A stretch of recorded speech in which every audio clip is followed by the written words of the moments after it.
साथियों, आज हम बात करेंगे राइट ऑफ के बारे में। राइट ऑफ हो गया तो आपका लोन माफ हो गया। इसका मतलब अब आपको एक भी पैसा इनको किसी भी बैंक या एनबीएफसी कंपनी को नहीं देना। क्या ये इसका फुल प्रोसेस है? साथियों, अगर आप मुझे फेसबुक पे देख रहे हैं तो हमारा एक चैनल है यूट्यूब पे डिसेंट एडवाइज के नाम से, जिस पे मैं 1,500 से भी ज्यादा वीडियो डाल चुका हूं लोन से रिलेटेड।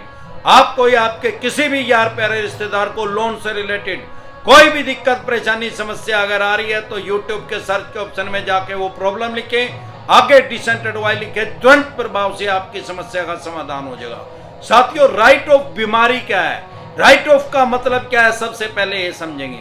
कोई भी लोन अगर आपने किसी भी तरह का किसी भी बैंक या एनबीएफसी कंपनी से लोन लिया है, personal loan, business loan, education loan, credit card का या क्रेडिट कार्ड पे लोन लिया है या क्रेडिट कार्ड लिया है, scooter, motorcycle, car, jeep, truck, बस, मकान, दुकान, जमीन जायदाद, फैक्ट्री, कारखाना, स्कूल, कॉलेज, बंगला, कोठी या शोरूम, किसी भी तरह का अगर आपने लोन लिया है तो कोई भी बैंक या एनबीएफसी कंपनी जब आपकी 3 ईएमआई डिफॉल्ट हो जाती हैं तो उसको एनपीए में डाल देते हैं। एनपीए का मतलब नॉन परफॉर्मिंग एसेट, ऐसा पैसा जो बैंक या एनबीएफसी कंपनी को अब फायदा नहीं दे रहा। 3 महीने के बाद उनके पास पावर आ जाती है 3 ईएमआई डिफॉल्ट होने के बाद कि आपके लोन को एनपीए में डाल सकते हैं। जरूरी नहीं है कि वो अपनी उस पावर का इस्तेमाल करेंगे, उसको यूज करेंगे या नहीं करेंगे, वो उनको अपने विवेक पे उनके निर्भर करता है कि उसको यूज करेंगे कि नहीं करेंगे।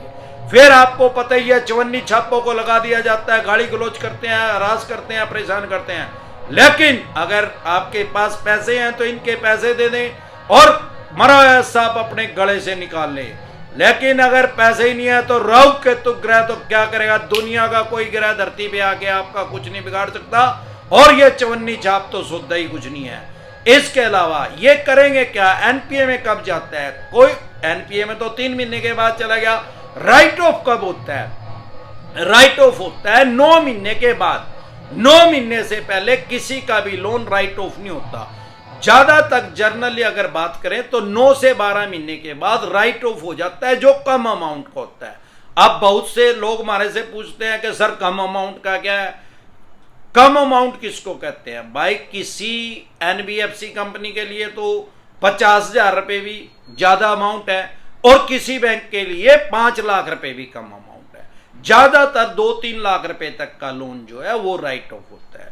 अब राइट ऑफ का मतलब क्या है? राइट ऑफ का मतलब है इन्होंने अपने लेजर में से, अकाउंट में से, बही खाते में से उसको बाहर निकाल दिया, डिलीट कर दिया, अपना जो पोर्टफोलियो है वो साफ सुथरा कर दिया। इसको बैंकिंग की भाषा में बट्टा खाता बोलते हैं। मतलब अगर सामान्य बोलचाल की भाषा में बात करें तो एक किस्म का बैंक ये समझता है भाई अब हमारा पैसा है मर गया, अब ये नहीं आएगा, क्योंकि साम दाम दंड भेद सारे तरीके इस्तेमाल करके देख लिए, 1 साल में वो सारे अपने दाव पेच लगा के देख लेते हैं। अब ऐसा तो है नहीं कि 80 साल तक करते रहेंगे, 80 साल में तो बंदे ही हरिद्वार चला जाएगा, फिर ये पैसा किससे लेंगे? अब ये राइट ऑफ करते क्यों है? इनकी मजबूरी है, नहीं तो वो एनपीए रिफ्लेक्ट करता रहेगा इनके अकाउंट के अंदर। जैसे इनका अकाउंट का एनपीए बढ़ेगा, जैसे पीछे लक्ष्मी विलास बैंक डूब गया, उसका 26% एनपीए हो गया था। सामान्य बोलचाल की भाषा में उसने 100 आदमियों को लोन दिया, 26 आदमियों ने वापिस ही नहीं दिया, तो वो खुद से ही नंगट हो गया, उस पर ही ताला लग गया। अगर इनका एनपीए का रेशो बढ़ेगा तो ये जितने भी बैंक एनबीएफसी कंपनी है सभी शेयर बाजार में लिस्टेड है। इनका शेयर जो है वो चूहा बन जाएगा, मूसा बन जाएगा, शेयर धड़ाम से नीचे गिरेगा। 100 रुपए का शेयर इनका 2 रुपए में खरीदने वाला नहीं पाएगा कोई भी, क्योंकि एनपीए का रेशो बढ़ गया। आजकल सब कुछ ऑनलाइन है, लोग एनपीए का रेशो ऑनलाइन चेक कर लेते हैं इनका शेयर लेने से पहले। दूसरा, अगर किसी बैंक का एनपीए का रेशो बढ़ेगा तो लोग उसमें saving account, current account, FD, RD उसमें नहीं खोलेंगे। अगर खोल भी रखी होगी तो अपने पैसे वापसी ले लेंगे, क्योंकि आरबीआई की जो गारंटी है वो सिर्फ 5 लाख रुपए की है। भगवान ना करे जिस भी बैंक में आपके पैसे रखे हैं, एफडी रखी है, आरडी रखी है, सेविंग अकाउंट में, करंट अकाउंट में, अगर वो भगवान ना करे बैंक वो डूब गया, भले आपके 5 करोड़ रुपए हैं उसके अंदर, आपको सिर्फ 5 लाख रुपए मिलेगा, 4 करोड़ 95 लाख रुपए आपके खत्म है, जीरो। अगर आपके 5 लाख रुपए से कम है, आपके उसके अंदर पड़े ही 2.5 लाख रुपए हैं, तो आपको 2.5 लाख रुपए ही मिलेंगे। मतलब इसका ये हुआ कि 5 लाख रुपए तक का जो अमाउंट है वो रिजर्व बैंक की गारंटी है, उसका इंश्योरेंस हुआ है तो आपको मिलेगा ही मिलेगा। उससे ऊपर का जितना भी अमाउंट है वो आपका डूब जाएगा।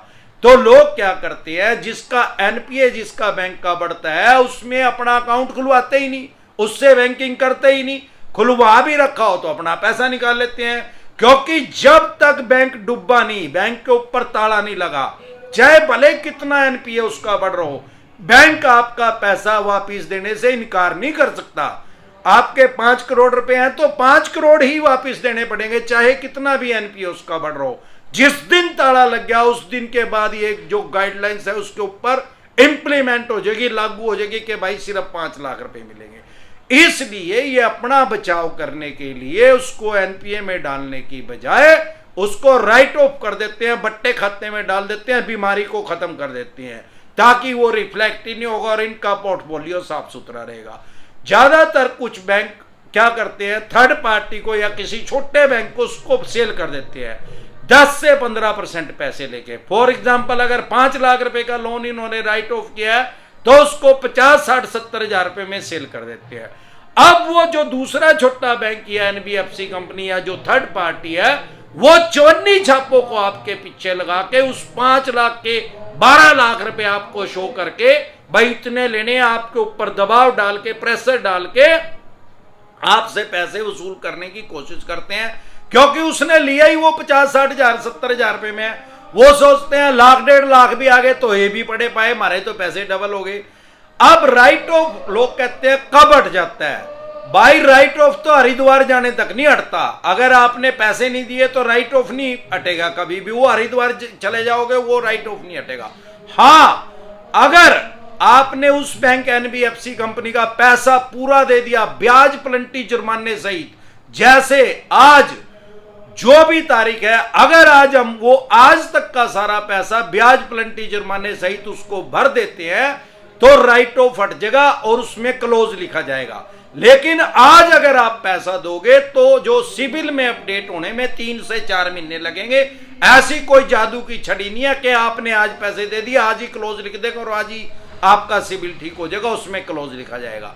इसमें भी एक क्लोज हो रहा है, अगर उस बैंक या एनबीएफसी कंपनी ने किसी थर्ड पार्टी को वो बेच दिया, फिर आप इनका पैसा चाहे सारा भी दे दे उस थर्ड पार्टी को, तो वो फिर राइट ऑफ ही लिखा रहेगा, वो राइट ऑफ वहां से हटने वाला नहीं है। जिस बैंक एनबीएफसी कंपनी से आपने लोन लिया है उसने राइट ऑफ कर दिया और उसने आगे वो सेल नहीं किया जब तक, बहुत से बार करते भी नहीं क्योंकि इसका ज्यादातर गाहक नहीं होते इस कबाड़ी के सामान के, तो आपका राइट ऑफ हट सकता है, अदरवाइज राइट ऑफ कभी नहीं हटता।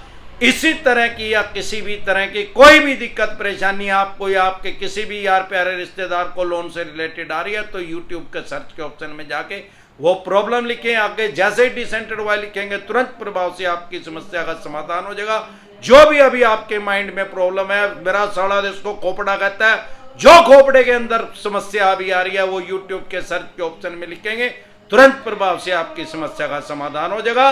2 तरह के नोटिस को कभी भी अवॉइड ना करें। अगर आपके पास कोर्ट से समन आया है 138 का, जिसको सामान्य बोलचाल की भाषा में चेक बाउंस बोलते हैं, उसको कभी भी अवॉइड ना करें, कभी भी हल्के में ना ले, नहीं तो आपको 14 दिन के लिए न्यायिक हिरासत में जाना पड़ सकता है, 14 दिन के लिए आपको जेल में जाना पड़ सकता है इसको अवॉइड करने में। क्योंकि पहले आपके बेलेबल वारंट इश्यू हो जाएंगे, फिर नॉन बेलेबल हो जाएंगे और फिर आपको पीओ घोषित कर दिया जाएगा, भगोड़ा घोषित कर दिया जाएगा कोर्ट के द्वारा। वैसे तो डरे घबराए नहीं, 99% चवन्नी छाप फेक नोटिस ही लोगों के पास भेजते हैं, 138 का भी फेक नोटिस भेजते हैं, क्योंकि कोई भी बैंक या एनबीएफसी कंपनी इतनी जल्दी आपके ऊपर 138 का चेक बाउंस का केस करता ही नहीं है। उसको पता है इसको घर बैठे बैठे ही डरा दो, अगर ये एक बार कोर्ट में चला गया इसको सारा भेद आ जाएगा। भाई 138 का केस अगर हो भी गया, इसमें बेलेबल ऑफेंस है, जमानती अपराध है, तुरंत प्रभाव से आपको बेल मिल जाएगी, जमानत मिल जाएगी। सारे देश के किसी भी कोने में अगर इन्होंने आपके ऊपर चेक बाउंस का केस किया है, सबसे पहले तो फेक नोटिस डिसेंटेड वाई लिख के वीडियो देख लें, आपको पता लग जाएगा वो जो नोटिस आपके पास आया है वो फेक है क्या जेन्युइन है। जेन्युइन लग रहा है तो सारे देश की कोर्ट जो है वो ऑनलाइन हो चुकी हैं, ई कोर्ट लोड करके उसको चेक कर लें, आपको पता लग जाएगा जेन्युइन है क्या। अगर जेन्युइन है, कोर्ट के अंदर आपकी हियरिंग चल रही है, तारीख लगी हुई है, तो आप जाके वहां पे अपनी बेल ले सकते हैं, जमानत ले सकते हैं। और ये कंपाउंडिंग है, मतलब ये समझौता योग्य केस है। मान्य सुप्रीम कोर्ट तक जाते आते 40-45 साल में जब मर्जी आप सेटलमेंट कर लेना, ये केस क्वैशिंग हो जाएगा, खत्म हो जाएगा, समझौता इसमें हो सकता है, समझौता योग्य है। और ये केस करने के बाद भी ये 50 बार आपके पास आएंगे सेटलमेंट करने के लिए। अगर इनके द्वारा इतना आसान हो कोर्ट में जाके पैसा लेना, तो ये चवन्नी छाप कुत्तों को क्यों पढ़ते हैं? इनको यह पता नहीं है कुत्ते जाके क्या बकवास करते हैं, लोगों को कैसे राज करते हैं। मान्य सुप्रीम कोर्ट तक जाते आते 40-45 साल लग जाते हैं। चेक बाउंस के केस में भी डरे घबराए नहीं। दूसरी तरह का जो नोटिस है वो है सरफेसी एक्ट 2002 के अकॉर्डिंग, अगर आपके पास 13(2) का 13(4) का सिंबॉलिक पोजीशन का फिजिकल पोजीशन का नोटिस आ रहा है, उसको कभी भी हल्के में कभी भी अवॉइड ना करें। नहीं तो आप अपनी मकान, दुकान, जमीन जायदाद, फैक्ट्री, कारखाना, स्कूल, कॉलेज, बंगला, कोठी या शोरूम, जिस पे भी आपने लोन लिया रखा है, ऑडी लिमिट लिया, सीसी लिमिट लिया, लैब करवाया, लोन अगेंस्ट प्रॉपर्टी लिया, होम लोन लिया, आप उससे हाथ अपना धो बैठेंगे, उसकी ये एक्शन कर देंगे, बोली कर देंगे, सेल कर देंगे, उसको स्क्रैप के रेट में बेच देंगे, कवाड़ी के रेट में बेच देंगे। लेकिन अगर आपको अपने राइट्स और अधिकार पता है तो ये कुछ नहीं कर पाएंगे, क्योंकि सरफेसी एक्ट ने आपके जो राइट्स हैं, आपके अधिकार हैं, जो उसको खत्म नहीं किया है। हमारे देश में वर्ल्ड की सबसे बड़ी डेमोक्रेसी है, दुनिया का सबसे बड़ा लोकतंत्र है, ना ही तो हमारे देश में ऐसा कोई कानून आज तक आया है जो कि जिसने आपके राइट्स और अधिकार जो आपके संविधान ने आपको दिए हैं उसको खत्म कर दिया हो। ना ही कोई ऐसा हमारे देश में एक्ट आएगा जो कॉमन मैन के जो राइट्स हैं, जो संविधान ने हमें दिए हैं, उसको खत्म कर दे। अगर आपके पास ऐसा नोटिस आ रहा है तो तुरंत प्रभाव से लीगल एडवाइस लें। आप एक बात समझ लें, अगर आपका केसीसी का लोन है, खेती किसानी से संबंधित कोई लोन है, तो आपके ऊपर सरफेसी एक्ट इंप्लीमेंट नहीं होता, लागू नहीं होता। इसके अलावा अगर आपका 20% से पैसा कम रह गया देना इनका, तो आपके ऊपर सरफेसी एक्ट लागू नहीं होता। अगर आपका 50% से ज्यादा पैसा जा चुका है तो आप डीआरटी में इनके खिलाफ जा सकते हैं, यह भी कोर्ट का नाम है। इसके अलावा अगर आपको ऐसा लग रहा है कि भाई या तो आपके पास सरफेसी एक्ट का नोटिस आ चुका है, या आपको ये लग रहा है कि भाई मैं से अब तक ईएमआई दी गई है, अब आगे नहीं दी जाएगी, तो तुरंत प्रभाव से लीगल एडवाइस ले, क्योंकि प्रिवेंशन बेटर देन क्योर, इलाज से हमेशा परहेज बेहतर है। अगर आप हमारे साथ टेलीफोनिकली जुड़ना चाहते हैं, पर्सनल मीटिंग करना चाहते हैं, फिर आपका लोन 2 करोड़ का है, 5 का है, 25 का, 50 का है, या जितने भी करोड़ का आपका लोन है, लोन से रिलेटेड जो भी दिक्कत परेशानी समस्या आपको आ रही है, आपके पास सरफेसी एक्ट के अकॉर्डिंग नोटिस आ रहा है, सरफेसी एक्ट 2002 के अकॉर्डिंग नोटिस आ रहा है, 13(2) का, 13(4) का, सिंबॉलिक पोजीशन का, फिजिकल पोजीशन का, डीएम साहब का 138 नेगोशिएबल इंस्ट्रूमेंट एक्ट 1881 का, पेमेंट एंड सेटलमेंट एक्ट 2007 का, आर्बिट्रेशन एंड कंसोलिडेशन एक्ट 1996 का, या रिकॉल नोटिस आ रहा है, या अन्य किसी भी तरह का कोई भी नोटिस आपके पास आ रहा है, लोन से रिलेटेड जो भी डॉक्यूमेंट्स है,